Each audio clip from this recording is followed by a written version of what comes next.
My apologies to this group of people that I'm going to mention. And I believe that some of these people are very good people, or might be good people. I don't know if they're very good, but they might be good people. And some of them might even be customers of mine in some areas, maybe purchase a collar or something, And I get approached by all kinds of people all the time. And sometimes their expectations is that they will find someone exactly like themselves. They used to going to talk to dog people all the time and having receptions of long, lengthy conversations about dogs and exchange pedigrees and ideas of how they breed dogs and so on and so forth, and just spend a lot of time. And I don't do that because I call the people that are breeding dogs the swamp. That's the number one thing. So I don't spend time with them. I don't spend time talking to people that are in the dogs, breeding dogs. I believe the only ones that should be breeding dogs are those who are at the very top. The idea that everyone can breed a dog is an innocent idea. And I realized that one time I was in Mexico City.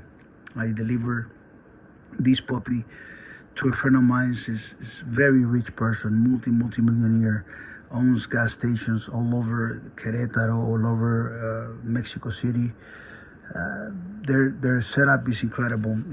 Pick me up at the airport in a limousine, not in a limousine, I'm sorry, and those cars, Suburban. They have those cars in the United States and also in Mexico, Suburban. But it was bulletproof. And you have to be like that when you have that kind of money in Mexico. And not only just telling you this so you can understand where I'm going. So give me some time, stay around. I go to their home, to one of his homes, Ferraris, two of them. Then the securities with the little wire hanging on the side like that, like, FBI agents or CIA agents, whatever. And I was like, interesting. And then the home was like from a movie, really from a movie, in the middle of somewhere in Mexico City. Then we go to a different home, which is the mom's home, and the parking lot has, I count them, 9 different porches. And they treated me like a king, a lot of respect, a lot of admiration for my work, and they were so happy. This was the second puppy that I was taking to them, but this is the first time they took me into their home. And we were talking about the dogs and stuff like that, and it was just incredible to hear the mom. The mom came and said, "Oh, but why you got a female? You already have a female. We need to get a male so we can breed them." And the son just jumped in and said, "No, mom, that's the wrong thing to do. I know we make some breedings for some dogs before, but I learned with Chico Lopez that everything that we did, when you look back at it, we created mutts. We created a lot of mutts, and that some of those mutts have puppies. When we give them away to somebody, have puppies and more mutts, and those dogs end up in the street." And he was very understanding of it. The mom didn't know. So I realized at this moment that people innocently think that they should breed every dog. That we live in a society where people want to breed anything that moves. They want to breed them. And they feel like the dog is their son or their daughter or part of their family. And they forget the dog is a dog, it's not a human. And the mechanics of it, from nutrition to care to whatever it is absolutely different than the human. And where a lot of humans that shouldn't be having children for many different reasons are having children, a lot of them. And the world is overpopulated, and we're having problems already because some of the people that shouldn't be bred, they're still breeding. But if I keep talking about that, people are going to say like, "Oh my God, Chico's racist, blah, blah, whatever." So I'm not even going to get into that. But I'm going to concentrate to dogs. They were purebred dogs, the best dogs. People worked so hard to create characteristics and qualities that were desired on that particular breed. When you got a bloodhound, that the nose is so great, that can pick up the smell of blood or the sense of blood from miles, from days before, and track a criminal, track a victim that's lost in the woods or whatever. That dog didn't magically appear by some lady breeding the dogs that she had. Those dogs appear by people being dedicated and putting 30, 40, 50 years of their lives. Their fathers, their grandparents did the same thing to develop these particular breeds and particular bloodlines within a breed. So purebreds from the right person are exceptional. How good is a pointer that don't point? How many people got a pointer in their home, the dog don't point? Yet how great is a hunter pointer that points and help the person find what they're looking for. So dogs have functionality, and the American Pitbull Terrier had many different types of functionality, primarily to become a warrior dog, a dog of courage, and that inspired America. And you heard my other videos about the epigenetics and so on and so forth. And selection is at the center. Selection is at the center of any purebred dog of highest quality. Selection. The difference between a breeder who is mediocre, one that is good, down, one that's very good, and one that is absolutely elite, premium level, excellence, oceans apart. You must understand that when you say the name between good and great, it's just little space between the two words. But in reality, when you work in life, there's oceans apart work that you got to create to gain that extra part to become great. And so the men that work on this area, on these fields, they work so hard to create a difference. You cannot achieve that by a lady that wants to breed her dogs. You cannot do that. And that selection comes with something called rejection. When I decided that I was going to sell dogs to people in America, I decided that I was not going to sell to people in Brazil, just because the grand majority of people in Brazil, they think that the American Pitbull Terrier or my dogs, or they're confused with the fake Pitbulls, and he's a dog of a thug. He's the dog of a scumbag. He's the dog of the lowlife. And it's because they've been like that since they were in America. And so the good people, the high-level people, they think that they get a Labrador, they get a German Shepherd. That's the best dog they can have. And they miss the opportunity to have a dog like mine. So the only ones that will approach me will be the lowlifes to try to get my dogs so they can breed them. And I said, no, I don't want my dogs to be in Brazil. I will send my dogs to America, to great American people in a country of law. People respect their dogs as their pets, because America still had those few people that back in the 1960s, back in the 1970s, even in the 80s or the 90s, had some level of American Pitbull Terrier dog that today disappear, that today is watered down, that if they were mediocre back then, or they were only good, or they were very good, by today they watered down, mixed with other dogs, they became trash, canine trash. They dogs, they still using the same name of American Pitbull Terriers. They got pedigrees. The more people you include in a pedigree, the more crappy the pedigree is going to be. You got so many ideas, so many people working in it. And because people are delusional, they got their mind messed up by thinking that a bloodline is all you need. So you have a dog that's within the bloodline, but you have 10, 15 men involved in it. And that ruins everything, because every man has different standard. They're not equal. They're not equal in quality of decision, making decisions, rejecting, accepting, developing. They're not. And you're listening to this terminology that you never heard from any other elite breeder. You never heard this before. The way the mindset, the way my brain works is absolutely different. And I'm not trying to be arrogant by telling you this. These are the facts. You can look it up. They don't talk like this. And, you know, we created something different. And so I am in the world of rejection, and I'm going somewhere. Just have a little bit of patience. I live in the world of rejection. Rejection was my first thing. When I decided I'm not going to reject first. Before I sell someone, I have to have a blacklist of the people that I definitely don't want to work with. Because I don't want to be all giggly and happy as I'm going to sell to this guy.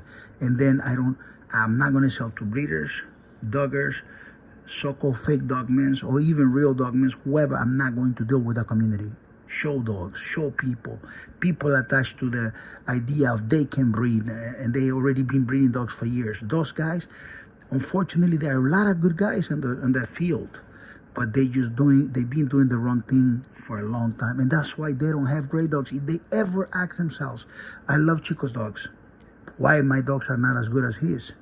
And it's the fact that they started the wrong way, with the wrong mentality, with the wrong culture. The culture that comes from the game to the swamp to the sewage. So within those processes, somewhere they found themselves. And people like to think this grandmother feeling of equality, like they see themselves equal to Carver, equal to Victor Acar, equal to Crenshaw. They're not equal. those men achieve different levels of success in the American Pitbull Terrier. They might be better than those men on different fields, but here right now we're talking about American Pitbull Terriers. And in that area, they're not better. And so when it came to me rejecting those people, you must understand that being that I'm always a breeder, and most people that have dogs, they can have dogs from the best men, but they failed always. All across the world, I see them getting dogs from this guy, the guy, blah, blah. They breed them, they fail. It takes them 10 years, 20 years, 30 years. But at the end of the day, they accept what they have as a success because that's how their brain is wired. They can't audit themselves and say, let me be honest to myself. I'm standing here with a freaking mutt. Everything I did compared to this guy, I waste my time. And there we go, compared to this guy, compared to that. And I'm wired different. And so I work with this compared to what all the time. So what I want to apologize to you guys is whenever you send me a pedigree or something of your dog, don't do it. Don't do it. I don't need to see your dog. I promise you the first thing my brain is going to do is compare your dog to Ciega the Great. And it's not going to be pretty. And you're not going to want to know my opinion on that, because my opinion is absolutely biased to excellence, biased to the best, biased to the greatest. And I'm not in the holding hands, singing Kumbaya community type of mentality. I'm not into this thing where we, grandmother feeling of equality. That's a grandmotherly feeling, grandmother get 20 grandkids, like, oh, yeah, they're all equal. They're my grandsons and whatever, granddaughters. I work in a different field. I work in a field like only the best and F the rest. Absolutely F with a big F the rest. Is only the best. So only eyes for the best. So with me, the best thing is like, and a lot of people be like, yeah, I want to talk dogs with you. No, man. I get calls from all over Africa, all over India, all over Pakistan, all over Europe, all over America, South America, in Spanish and Portuguese. People want to talk about dogs with me. Imagine if I did that from the beginning of the morning till the nighttime. It already happened. That's when I stopped doing it. Because I started trying to be nice with everybody. And it doesn't work. Start giving time, like, man, I spent already so many hours talking to this guy. Yeah, I'll call you back. I'm with this guy, finish. Hang up with the guy. Yeah, what's up, man? What's going on? What you got? Boom, boom. Can't do that.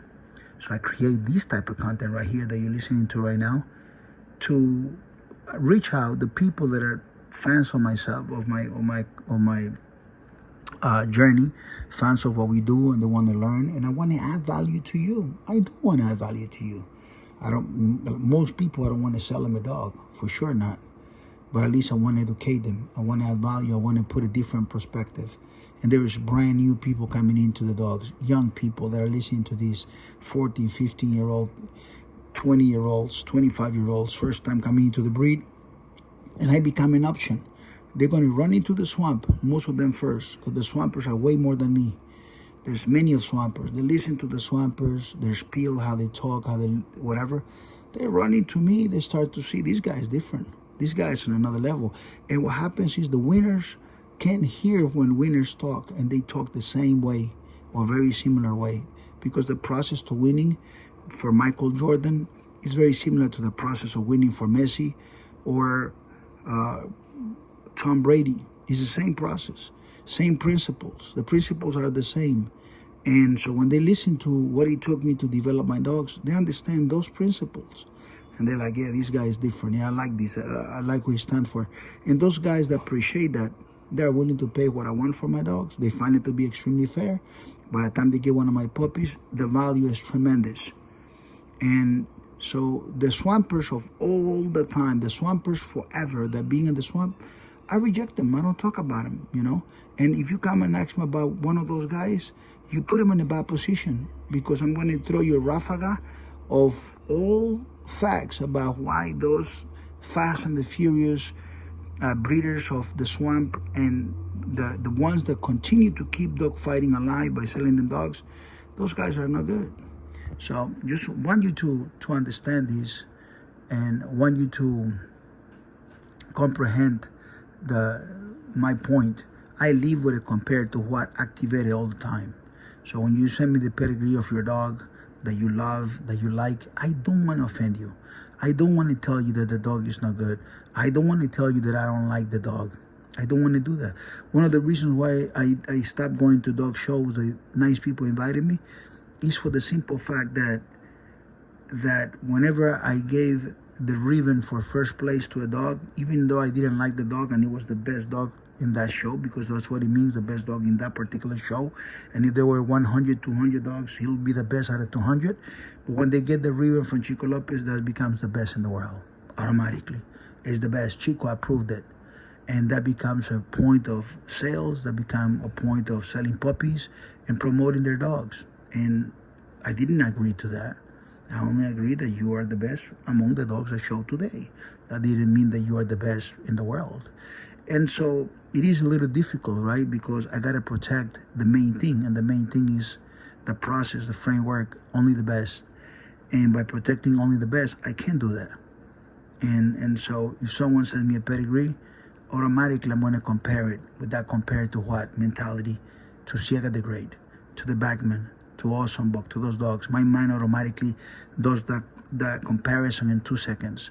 And it starts to look at this guy here is nobody. That guy here is nobody. That guy limited. That guy limited, seasonal. Boom, boom, boom. Filler guy, filler dog, filler. It starts to analyze this and it looks like crap in my mind. And there you go. You have a good guy asking me about his dog, and I can't tell him that his dog is great. I can't tell him. The only thing I can do politely, and this is with all honesty, tell the person, enjoy the dog you have. Give your dog a great life. Give the dog great food. And if you can listen to my advice, don't breed the dog. And I really don't go into explanations. That's just about what I can do. And with all honesty, I'm being a nice guy. I'm just telling him, to enjoy his dog. That is exactly how the world works. And that's where we're standing. And so I want to apologize to anyone that came across with their pedigrees and stuff like that. They came in a nice way. And I didn't want to offend you. I'm wired this way. It was necessary for my mind to be wired compared to what? Only the best, in order to get to where I'm at here. Because my mind is always set up as a premium breeder, and I'm always thinking. And so when I look at your dog or that particular dog, that dog is not premium quality for me to use it as a breeding dog. And so I say no. I say no. And it sounds weird to a lot of people because they're not in that process. Most people, they look at a dog that has a champion or grand champion, the pedigree, like, oh yeah, that's very good. Not me. I'm in a different level. And I hope you understand. With all due respect, thank you very much. My name is Chico Lopez. God bless you. By the way, you can always improve your dogs by having one of my collars. Get one of my collars, start working your dog, putting your dog in good shape. The collar will be something that will be adding value to your dogs, your experience with your dog by working the dog and put him in a great shape. It is really important to do that. So, there we go. My name is Chico Lopez. I'm a human. I'm not perfect by any means, shape, or form. I make a lot of mistakes. I try to learn as much as I can from my mistakes. And there will be some lessons that I'll never learn because I'm a human. I'm not great on many other things. The only thing that I believe I'm really, really good at is what I do with my dogs. Breed the very best American Pitbull Terriers on the planet. 123pitbulls.com. My name is Chico Lopez, and I want to shake your hand and wish you the best. And I hope you understand this. For all the newcomers coming in, don't buy a dog until you start looking at my videos. Do not fall into trying to become a dog man and a breeder and stuff like that, because that is a trap. That is a revolving door. That is a place they put you in a spinning wheel all your life, breeding mutts, all your life breeding things, hoping that one day you're going to create something special, but you are not. Because the genetics is wrong, the culture is wrong, where it came from is wrong, the person that's going to buy the dogs from you is wrong, the entire thing, the entire project is absolutely wrong. God bless you. My name is Chico Lopez. Thank you.